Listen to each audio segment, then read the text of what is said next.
I feel like you normally start these things, so I do. you can start. Thank you. Sorry? I thought it was only right that you started. Yeah, I will start. Are we good?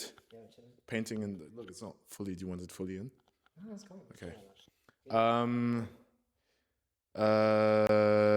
Slime exhibition Yeah. with Joe Sookias. We're here. We're supposed to do this like an hour before, but now we're 20 minutes before, which means that we had a good full day of work.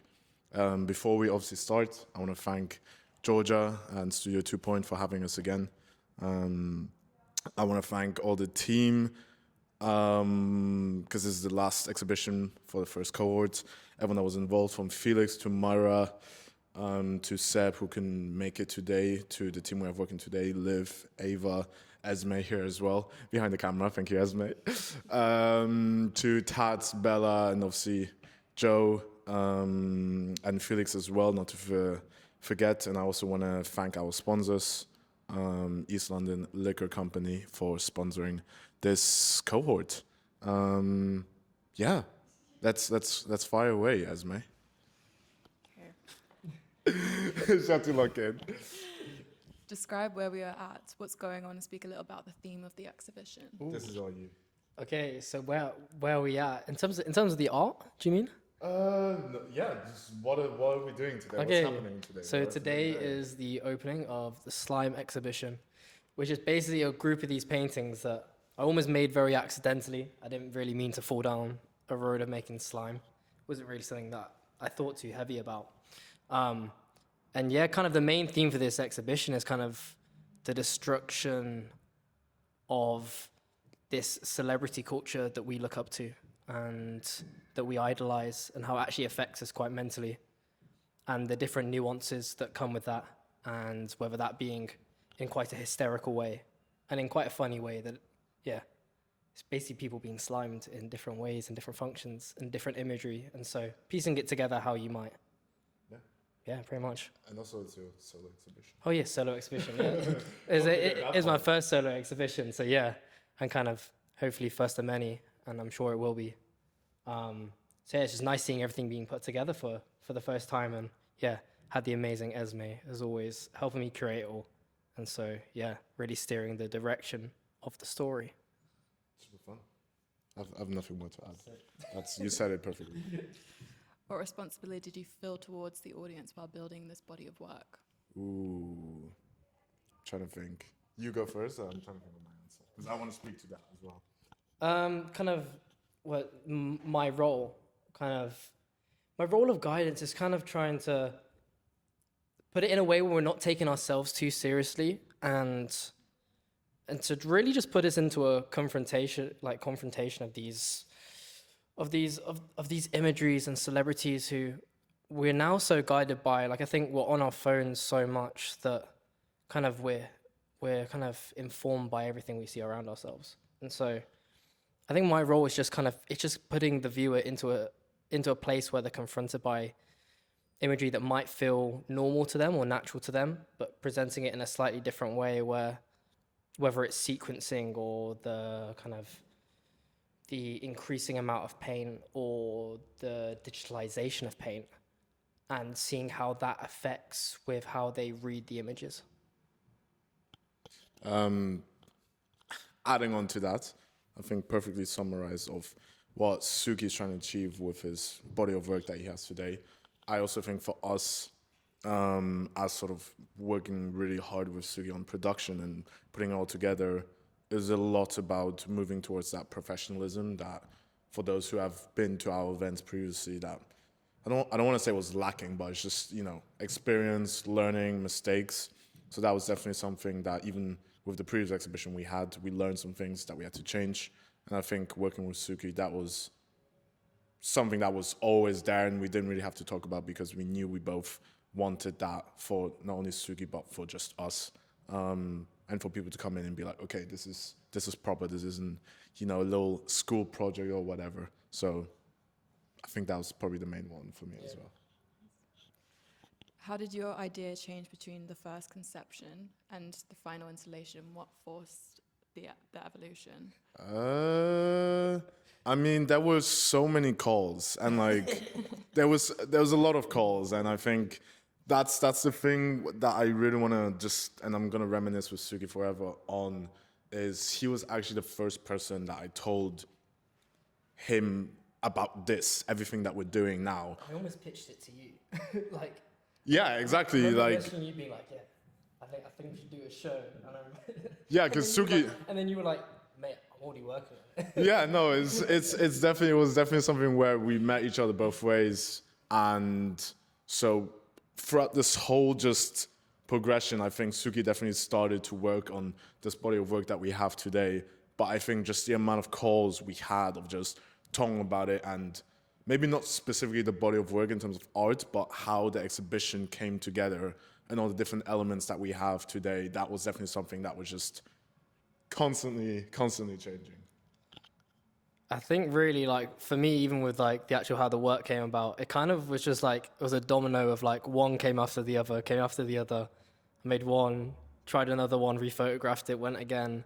Was like, oh, let me try it. Like, what happens if I change up colors, thicknesses, imagery? If I paint into it before, and it kind of just, my work kind of just spirals like that, and that kind of the body just naturally formed, and then even in curation was then like taking it apart again. And like with the help, like to take it apart pretty much. Also, there's less. I think at the beginning Oh, so we were with. I'm looking around, and I think what we're at 9 pieces now. Art bodies of work, 9 art pieces. Whereas at the beginning, I think we're at 12. Yeah. And so that is another thing that we changed just by being in this space and then communicating to each other. Is like clearly, it went down. Like, I remember, Esme chopped through a lot of them, and we like but she gave this storyline, and we kept going back and forth, and I'm so stubborn a lot of the time, but she's kind of right in the end, and so yeah, it really worked. But that's kind of how it came. That's kind of how that bit came about.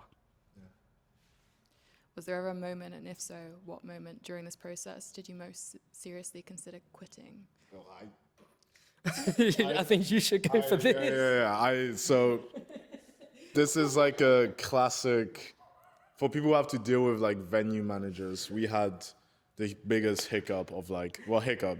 I don't even know what you want to call it, but I know us of like. There's a moment for I think a solid 7 days where we didn't have a space. And we were at a point where we were already like planning everything, and you guys had done the venue visit. So there was a moment of just like, I don't even know how to describe it, but like the urgency I had during that week, I think it was like the 2nd or 3rd week in January, was terrible. So that was something definitely where I was like, oh my God, And then, but I think how we went about it was great. I said it off the bat. I remember it happening in the morning. I just communicated to you guys of what happened. And then we worked towards a solution. And then I think your input and Bella's input of, well, let's go about it this way, changing the format of the cohort. Because originally we were gonna have 3 people. So everything changing, it actually worked out quite well, I think. Yeah. Do you have any? Nah, not really. No hiccups. Yeah, no hiccups. Smooth process. No doubt. What belief about yourself did you have to unlearn to make this exhibition possible?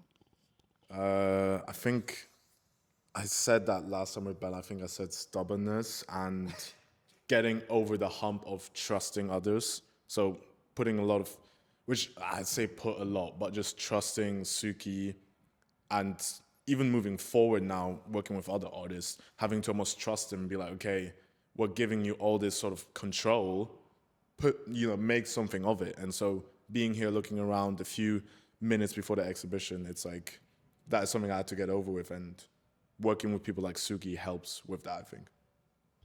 I think kind of just like asking and questioning decisions, and like not in like a is that way right or this way right, but having that discussion to find what the right answer is in terms of, okay, how do we need to do the press release? Does it need to be in this format or closer to how the high art galleries do it, like the blue chip galleries do it? Like, what are those discussions? What are those decisions? And kind of put in the input of, okay, how do I want to position this exhibition? And I kind of wanted to have that seriousness that those shows do at blue chips or even emerging galleries. And so it was definitely a thought of how to implicate those and make sure that things that needed to be strict to follow certain industries can still be strict whilst having fun and collaboration with kind of the rollout and having fun with that and doing that in a more music way, I think. Yeah, pretty much. Nice. How was the progress of working with Youth Unlocked team? Were there any challenges you faced, and how did that shape your experience? It's fun, man. It's always fun. Like I think we have a lot of fun with kind of, especially the ideas phase. It's kind of just everyone putting brains together and kind of the artists really getting to shoot the craziest like shit towards you guys, and then being like, is that possible? How do we do it? Can we make it happen? And yeah, like I've known you for so long that working together is kind of like working with a sibling almost. So it's kind of just like that's we both sometimes want our ways, and yet we find a way to come in between, you know. It was like for example, when we came up with the whole marketing, that call, I think we almost reached 2 hours, and it was just like, we should do this, and then we should slime, and then he should wash away, and then we should, so that like, again, that's what people have to realize of what this is like, yes, there are some restrictions of what we can do, and hopefully that will change and grow as we move forward. But that's why I wanted to work with Sookie, not only because he's obviously a good friend, but he understands how we work. So it doesn't really, obviously there's difficult moments, but it doesn't make it unbearable, How did mentorship or external feedback challenge your original vision? So good. And I'm really, there's like Felix is coming tonight, and he, these mentorship sessions were meant to be for the artist, but I found them so intriguing that every time I was there, because I was just like, I want that input as well. Yeah. Like everyone's writing notes, and like I think Felix gave such a good insight. So especially with it being art exhibitions, he gave such an interesting insight that almost challenged our beliefs on what content and getting exposure, and also how to promote. Like I kind of see a lot of like in art, like people either too shy to put anything and make aware of what's going on. Like I'm gonna be real. I question myself, being like, how many times am I gonna throw a bright green slime 25th of April 2026 on like my story? Like the amount of times I've probably done that, but in the ways of finding new fun ways. So like the tube takes was probably like my best succumbing of the mentorships of Felix, and kind of we wanted to play with this ironicness and how many things we can turn into slime things. And yeah, he just absolute legend. Just gave us a different perspective that someone with such knowledge about content creation and that side of social media platforms has. And it's just super, super interesting. Super nice guy as well. Just any question, and he throws different suggestions at you quicker than you can even think. So, yeah, it was wicked, and I think that's probably one of the biggest benefits of this program is having that guidance from a different aspect that I don't think I would have thought about as much going into it. Yeah. If you had to describe the Youth Unlocked program in one word, what would that be? Be kind. Development. And I think especially as being cohort 1 as well. I think development of different things, especially social media wise, I had to think about, but also putting my practice into a cool, like, how do I challenge putting one painting up in a group show compared to having a whole room that's just you? There's so many more things to think about, and challenging yourself to how many paintings got to look like this or that. What's the story? The marketing, doing merchandise. There's so many development things, and even think that we then feed back to you guys as well. Yeah. And the constant developing of both programs. And yeah, I almost think we should do a time check. Huh? We need to do a time check? The show starts soon. We got 10 minutes. We got two more questions maybe? Yeah. Yeah, go on. Go on.